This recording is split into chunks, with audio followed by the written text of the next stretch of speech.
Good morning students. तो matrix chapter हम कर रहे थे, लास्ट एक्सरसाइज में है 5.4 में। एक वीडियो लेक्चर इसका इससे पहले वाला बनाया था मैंने, तो उसमें बच्चों की प्रॉब्लम आई है कि इसमें जो होमोजीनियस लीनियर इक्वेशन है उनके बारे में हमें थोड़ा बताएं कि होमोजीनियस लीनियर इक्वेशन का सॉल्यूशन हम किस तरह से करेंगे। ठीक है, solution of system of homogeneous linear equation. पहले जो लीनियर इक्वेशन इससे पहले थी वो होमोजीनियस नहीं थी। ठीक है, अब इसमें नया वर्ड ऐड हुआ है कि होमोजीनियस अगर इक्वेशन हो तो किस तरह से हम सॉल्यूशन करेंगे। तो सबसे पहले होमोजीनियस की आपको पहचान होनी चाहिए।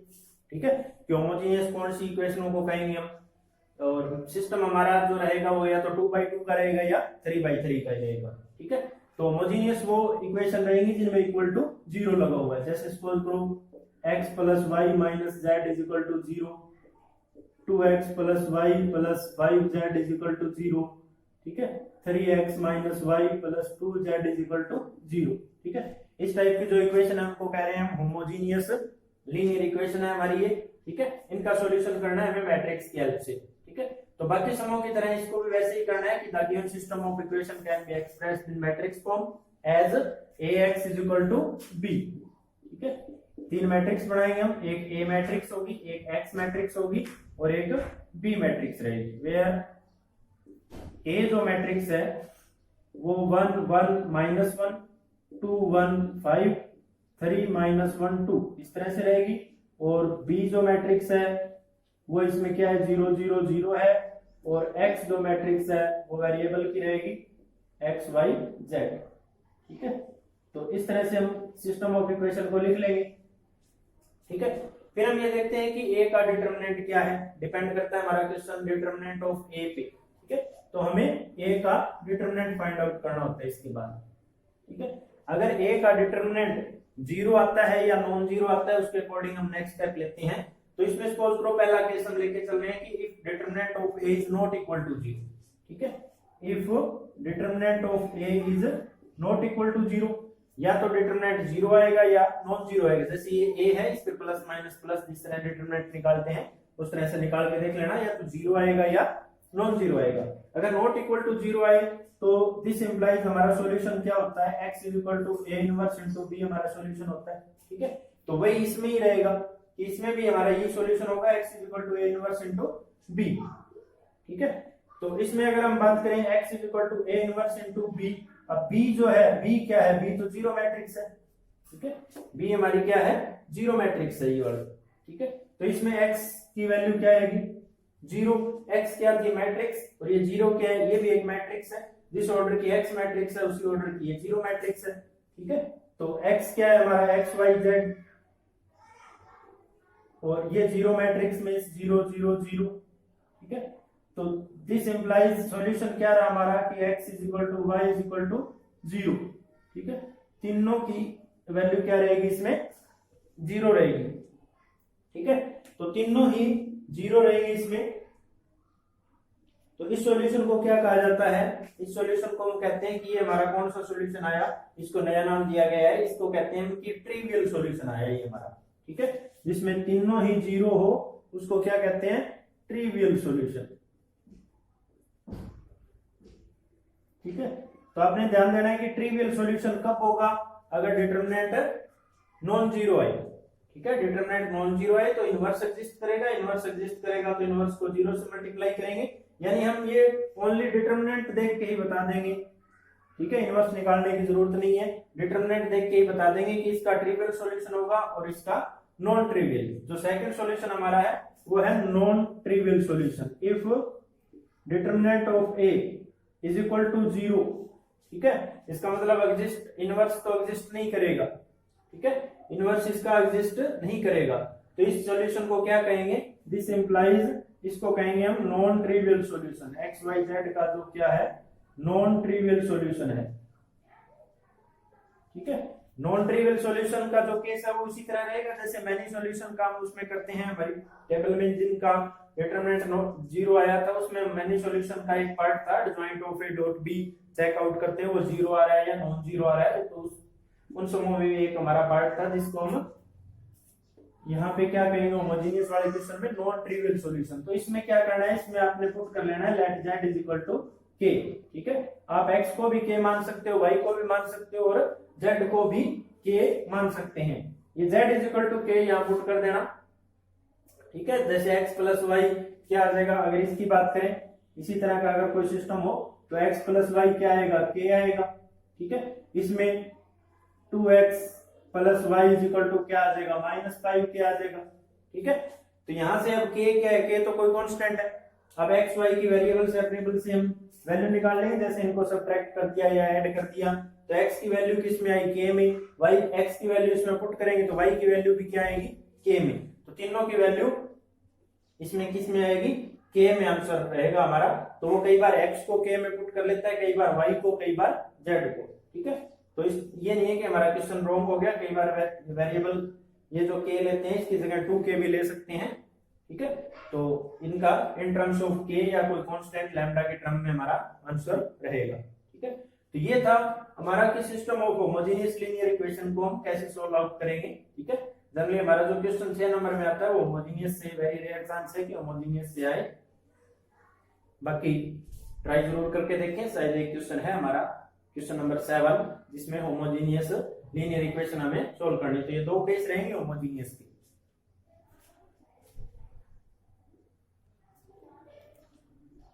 हाँ, तो नेक्स्ट देखो बच्चों, हमारे पास ए मैट्रिक्स है, बी मैट्रिक्स है और हमें we have to find out A B, ठीक है।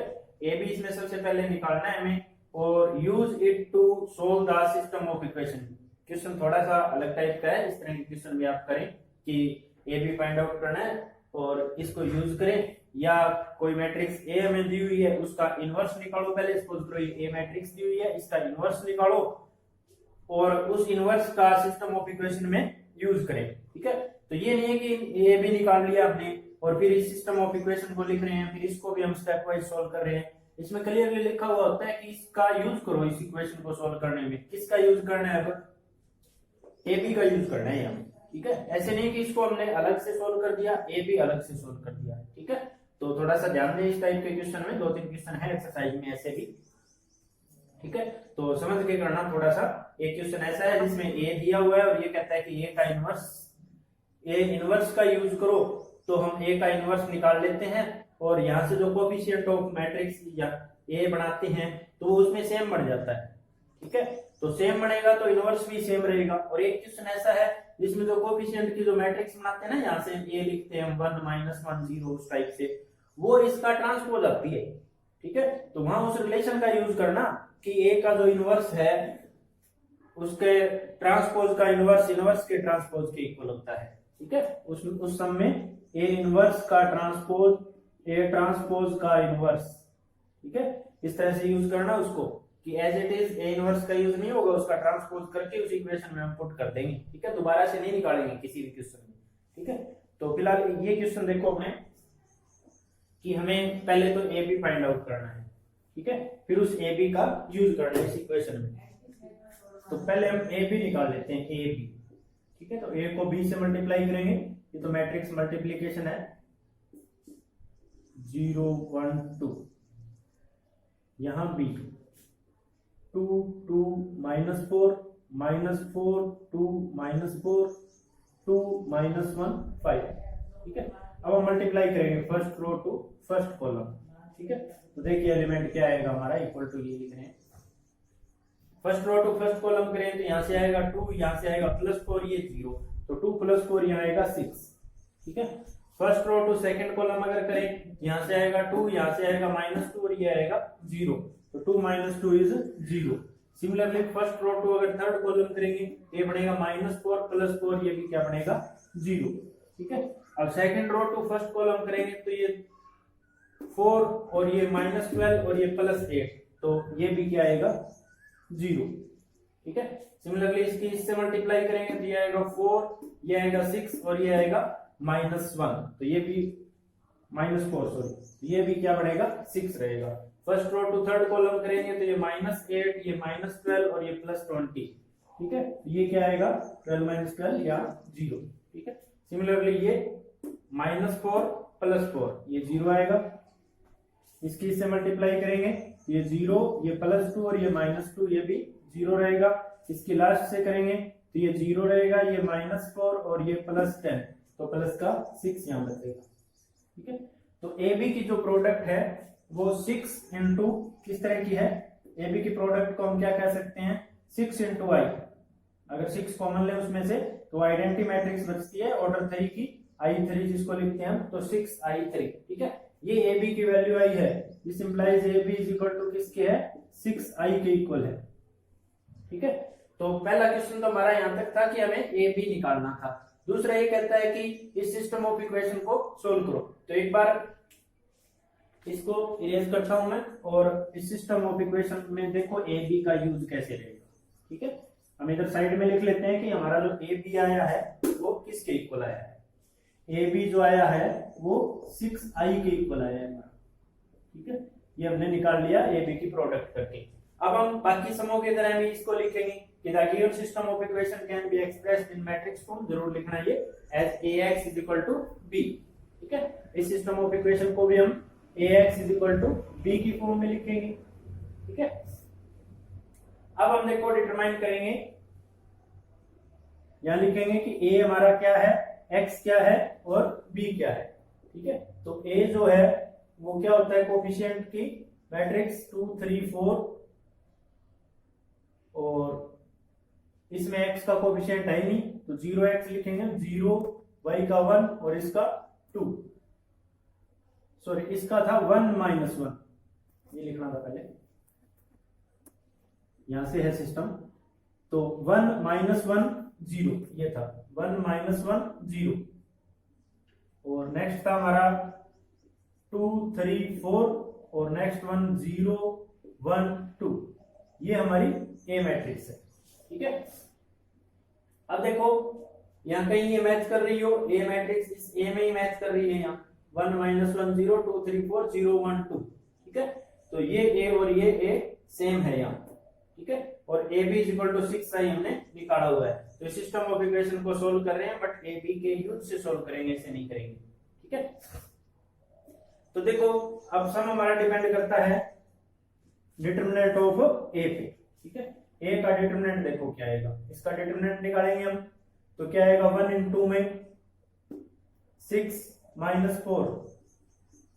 ठीक है, +1 × में ऐसे लिखते हैं, प्लस माइनस प्लस, +1 × में क्या आएगा 4, और 0 × में लिखने की जरूरत ही नहीं है, तो 6 - 4 2 2 + 4 इज 6, डिटरमिनेंट 6 आया। ठीक है, that mean not equal to 0 आया। तो the system is consistent having unique solution, इसका मतलब ये हुआ कि यूनिक सॉल्यूशन होगा हमारा। ठीक है, और गिवन बाय सॉल्यूशन आएगा कैसे, x is equal to a inverse into b से हमारा सॉल्यूशन आएगा। तो हम a इनवर्स की तरफ जाएंगे, अब a इनवर्स निकालेंगे। ठीक है, और उसके b से प्रोडक्ट करेंगे। अब a इनवर्स देखो उस a b से निकालेंगे हम, क्योंकि उसका यूज करना था ना। अब a इनवर्स कहां से निकलेगा, इस ए बी से। ठीक है, अब हमारा टारगेट नेक्स्ट ये है कि ए इनवर्स निकालें, बट यहां वो मेथड नहीं लगाएंगे हम। ठीक है, A inverse adjoint by determinant उस तरीके से नहीं निकालेंगे हम। ए इनवर्स कैसे निकालेंगे, उस ए बी की हेल्प से निकालेंगे, जो ए बी हमने निकाला हुआ है। ठीक है, एक दो क्वेश्चन और है जिसमें ए इनवर्स या तो आपको ए सेम मिलेगा, यहाँ ए इनवर्स पहले निकालना है, इसमें चलो ए बी हमें निकालना था। तो एज ए बी किसके इक्वल है, 6I के, और ये हमें पता है ए इनवर्स एग्जिस्ट कर रहा है, तो परी मल्टीप्लाइंग बोथ साइड,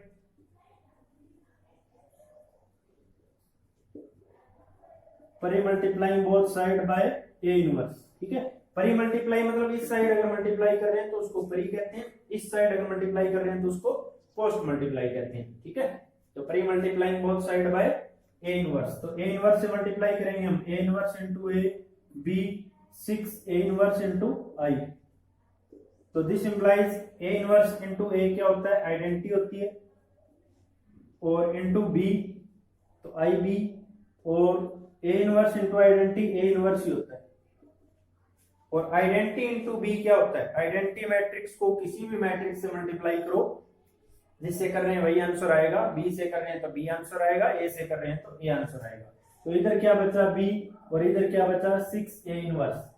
ठीक है, अब अगर ए इनवर्स की बात करें कि ए इनवर्स क्या आएगा, तो ये आएगा 1/6 इधर लिखा जाएगा इंटू बी। ठीक है, तो this implies A inverse is equal to 1/6 into B. ठीक है, तो बी मैट्रिक्स के बाहर अगर 1/6 लगा दें तो वो किसकी वैल्यू आएगी, वो ए इनवर्स की वैल्यू आएगी। ठीक है, और ए इनवर्स की value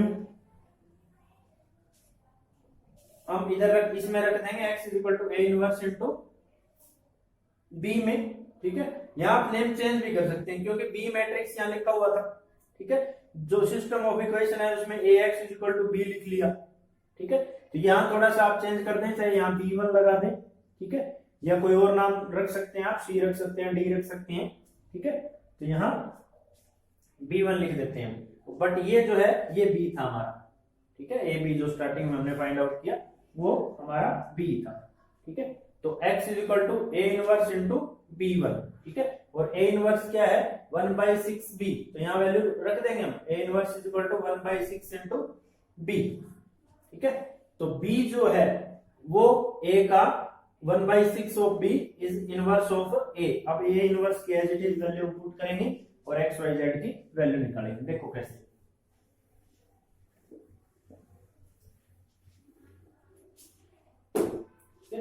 x is equal to A inverse into, यहां से देखें तो b1 आएगा।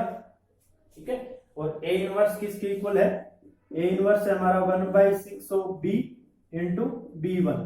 ठीक है, अब 1/6 इंटू b, b देखो क्या है, b हमारी ये मैट्रिक्स रहेगी 2 2 -4, b हमें गिवन है -4 2 -4 2 -1 5, और इसकी b से मल्टीप्लाई, सॉरी b1 से, b1 जो मैट्रिक्स थी वो ये मैट्रिक्स है b1, यहाँ 3 17 और 7 3 17 और 7। ठीक है, अब हम मल्टीप्लाई करेंगे तो x y z की वैल्यू निकलेगी। देखो यहाँ 1/6 लिखेंगे। अब करते हैं first row to first column, तो यहाँ क्या आएगा 6 + 34, देखिए 6 + 34 और -28। ठीक है, तो 6 + 34 40, 40 - 28 इज 12। ठीक है, +12। नेक्स्ट ये रहेगा हमारा -12 और ये +34 और ये -28। ठीक है, और इस बार -28 और -12। ठीक है, -40 + 36। ठीक है, तो माइनस का 6 बचेगा यहाँ। ठीक है, नेक्स्ट वन इसकी देखो, ये बनेगा 6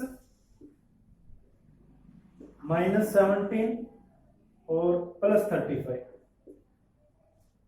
ठीक है, 6 -17 और +35, तो 35 + 6 41, 41 - 17। ठीक है, तो 41 - 17 इज 24। ये जरूर देखें प्लस का आएगा या माइनस का आएगा, 41 - 17। ठीक है, तो प्लस का ही आएगा ये, तो ये आया 24। अब ये 1/6 बाहर है तो 6 से सभी को डिवाइड करेंगे, तो x जो मैट्रिक्स है वो किसके इक्वल आएगी, 2 -1 और 4। ठीक है, तो दिस इंप्लाइज x क्या थी, x y z, x की वैल्यू 2 आएगी, y की वैल्यू -1 आएगी और z की वैल्यू 4 आएगी। ठीक है, तो ये x y z की वैल्यू यहाँ पुट करके देखें, इसको सेटिस्फाई करनी चाहिए। जैसे y + 2z 7, y हमारा क्या है -1 + 2z 7। ठीक है, तो ठीक है, ये इसी तरह तीनों इक्वेशन में आप पुट करके जरूर देख लें सभी सम में। तो ये था कि ए बी का यूज करके हमने कैसे निकाला। ठीक है, तो अच्छी तरह से इस एक्सरसाइज को कंप्लीट करें, बड़ी ही इंपॉर्टेंट एक्सरसाइज रहेगी। इसके बाद हम नेक्स्ट नया चैप्टर स्टार्ट करेंगे, तो कंटिन्यू रहें सभी लेक्चर्स के साथ। और अगर आपके पहले वाले लेक्चर रहते हैं तो रेगुलरली आप स्टेप वाइज अपना काम कंप्लीट करें और फिर नोटबुक जरूर बनाएं। और अगर पॉसिबल हो तो जो भी आप काम कर रहे हैं उसका फीडबैक जरूर प्रोवाइड करें, अपने होमवर्क की फोटो अपलोड करके आप ग्रुप में सेंड करें।